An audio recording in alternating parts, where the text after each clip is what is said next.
precisamente con Elena Burga. Ella es directora general del DIGEIMIRA, que es del Ministerio de Educación, porque estamos en la semana, ¿qué tal? Bienvenida a TV Más Noticias. Estamos en la semana de la diversidad cultural y lingüista de nuestro país, ¿no? Y de hecho se viene el 27, que es el Día de las Lenguas Originarias de nuestro país, ¿no? Así es. ¿Cómo andamos en un sector que, si bien está avanzando, pues tiene mucho por recorrer? Muchos retos todavía, ¿no? Efectivamente, en el sector de educación, una de las políticas que más hemos trabajado en estos últimos años es la de educación intercultural bilingüe. Esta es la política que justamente se orienta a atender a los niños, niñas, adolescentes de pueblos originarios de nuestro país que tienen una lengua indígena como lengua materna, ¿no? En nuestro país tenemos 52 pueblos indígenas, se hablan 47 lenguas, 40 de estas 47 lenguas tienen todavía estudiantes que estudian en una escuela.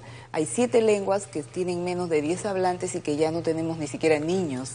Pero hay 40 que sí tienen niños que van a una escuela. Esas escuelas las llamamos escuelas interculturales bilingües y allí se trabaja con una propuesta pedagógica particular donde los estudiantes aprenden en su lengua materna y en castellano como segunda lengua, pero además es todo un conjunto de herramientas pedagógicas que hemos construido, elaborado justamente para atender a estas escuelas, ¿no?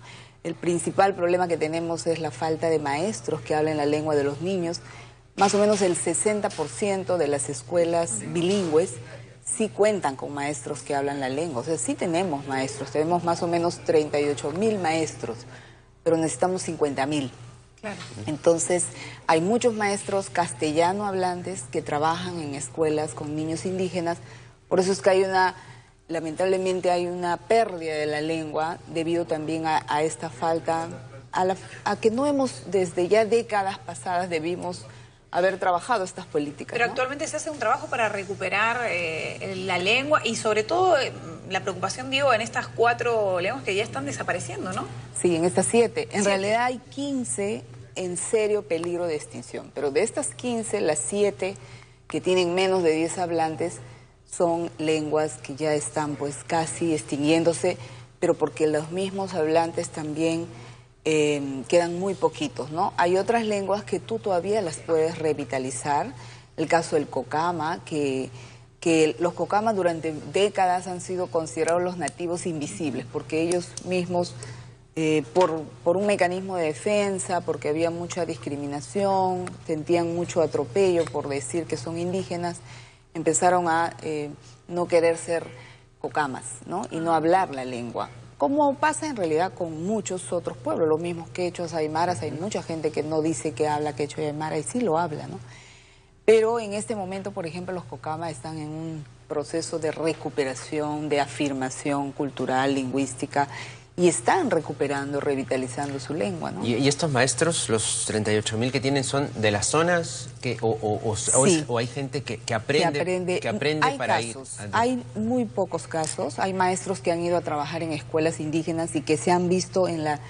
O sea, hay personas conscientes y comprometidas que dicen, yo no puedo comunicarme con los niños, tengo que aprender esta lengua, y que han hecho un esfuerzo por aprender, pero no es la mayoría de los casos. Los maestros que yo les digo, los 38.000 que hay, son el 99% maestros indígenas o quechohablantes, aymaras, con la lengua originaria que también la tienen como lengua materna, y hay algunos casos, sobre todo en quechuas, que la lengua está muy viva, es muy vital. Hay muchos maestros que sí, sus padres y abuelos eran quechohablantes, a ellos no les enseñaron, pero ellos tienen la lengua dormida, como pasa con mucha gente que la entienden y no la hablan.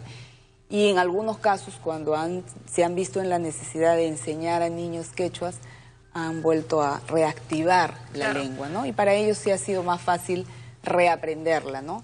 Pero no es tan fácil para una persona que no ha tenido nunca contacto con la lengua aprender rápidamente una segunda lengua, ¿no? Bien, por último sería importante hacer un repaso, ¿no?, de esta semana de la diversidad cultural y lingüística, qué tipo de actividades, a quiénes están dirigidas, ¿no? Y sobre todo, ¿cuál es el objetivo? Porque me imagino que tienen que tener un objetivo a partir de esto, ¿no? Bueno, en realidad esta semana la aprovechamos muchísimo, tanto el Ministerio de Educación como el Ministerio de Cultura, para evidenciar un poco visibilizar un poco cuáles son nuestros pueblos originarios, que son parte, no es solamente un tema de patrimonio cultural, es un tema de derechos de pueblos. Ellos son ciudadanos y ciudadanas como cualquiera de nosotros, y estas son las ocasiones en las que uno pone más claro que existen pueblos indígenas que tienen derechos individuales y colectivos. Ayer hemos empezado las actividades con fuerza, bueno, en realidad ya desde el viernes de la semana pasada hemos tenido un evento internacional con gente de Colombia y de Bolivia también, además de Perú, sobre revitalización cultural y lingüística, ¿no? Ha habido un seminario, ayer hemos tenido otro evento, todo el día para hablar de la educación intercultural bilingüe en América Latina y en el Perú. Y hemos visto cómo realmente en el Perú en los últimos años ha habido un salto enorme, ha estado la misma Defensoría del Pueblo señalando que efectivamente en educación, en el sector educación es donde se ha avanzado mucho más en estas políticas de atención a pueblos indígenas, ¿no? Y creo que la actividad más interesante, digamos, para el público en general es la que va a haber el viernes 27, que es el Día de las Lenguas Originarias del Perú, que antes se llamaba el Día del Idioma Nativo y que ahora lo estamos considerando como el Día de las Lenguas Originarias. Y les invitamos a todos al Parque de la Exposición, donde vamos a hacer una feria con estantes, un stand por cada lengua de nuestro país para que se enteren, para que vean incluso la cantidad de materiales que se han elaborado en estas lenguas originarias. Y a las 5 de la tarde, allí mismo en el Parque de la Exposición, vamos a tener un concierto de música en lenguas originarias, porque hay muchos grupos de cantantes, de grupos no solo folclóricos, sino de música de todo tipo, que empiezan a producir canciones en lenguas originarias. Muy bien, muy interesante, desde las 10 de la mañana hasta las 5 o 6 de la tarde, quizás un poco más.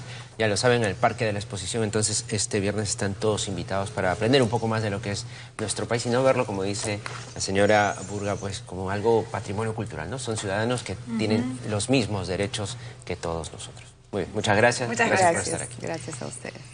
Bueno, a esta hora de la mañana son las 8:56.